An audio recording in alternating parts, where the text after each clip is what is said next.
Only a handful of tight ends have consistently scored enough NFL fantasy points to land in the top 10 leaderboard week in and week out.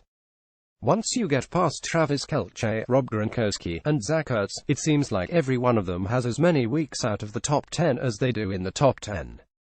Even season leaders like Jimmy Graham, Evan Ingram, and Kyle Rudolph, sitting at the TE4, 5, and 6 positions, have come up short for way too many weeks. Changing quarterbacks, unclear roles, injuries, and just bad play are among the reasons for the inconsistency. Big names like Jason Witten, Charles Clay, and Martellus Bennett were drafted far too high for their value. It has turned the position into a matchup-dependent streaming opportunity for almost everybody. Even then, not everything is as obvious as playing Zach Ertz against the league's worst defense in the New York Giants. And you are not sitting Gronkowski even against the number 1 tight end defense of the Pittsburgh Steelers.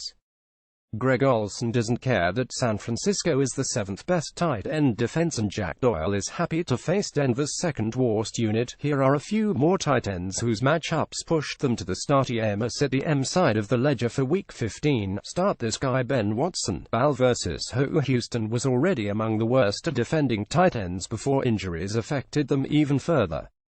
Joe Flacco has found more time to make accurate throws the past several weeks and should take advantage of the Texans' 30th ranked DST. Sit this guy Tyler Kroft. CIN admin Minnesota's top-ranked defense gave up 31 points last week, and they are primed to make up for it against the suspect defense of Cincinnati. Tight ends have found it tough going all season against the Vikings. Tyler Kroft has proven to be matchup dependent and has been uneven against weaker units. Expect him to be a non-factor in Minnesota. Start this guy Charles Clay. BUF versus Mia. Last week's blizzard conditions made it difficult for anyone to pass or receive a throw. But after so many seasons in Buffalo, Charles Clay won't let freezing temperatures keep him from providing a good target for Tyrod Taylor against the 27th-ranked Miami defense.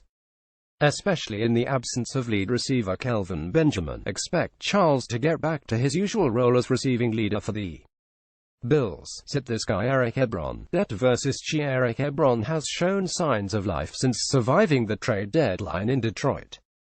Averaging about 50 yards per game over the past 4 games means a touchdown makes him a top 10 tight end for any of those weeks.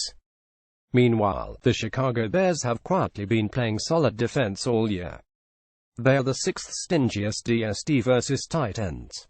This won't be the week Ebron steps in the leaderboard. Start this guy Ricky Seals-Jones. Ari versus Was. Arizona's wide receivers have been extremely disappointing once you get past Larry Fitzgerald. Going against the Redskins' 28th-ranked defense versus the position, Blaine Gabbert will find his favorite tight end target open for another big game. Sit this guy Evan Ingram. NYG versus Fit. This choice is an indictment of the Giants as much as anything else.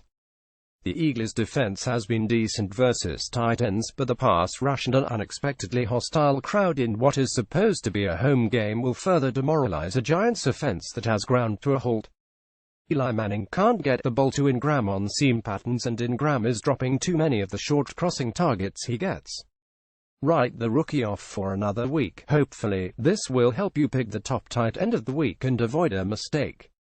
If anything happens this week that changes expectations, you'll read about it right here at Real Sport. Check back regularly so you don't miss it. Want to share your opinion? Why not write for us? Previous post, previous, next post, next.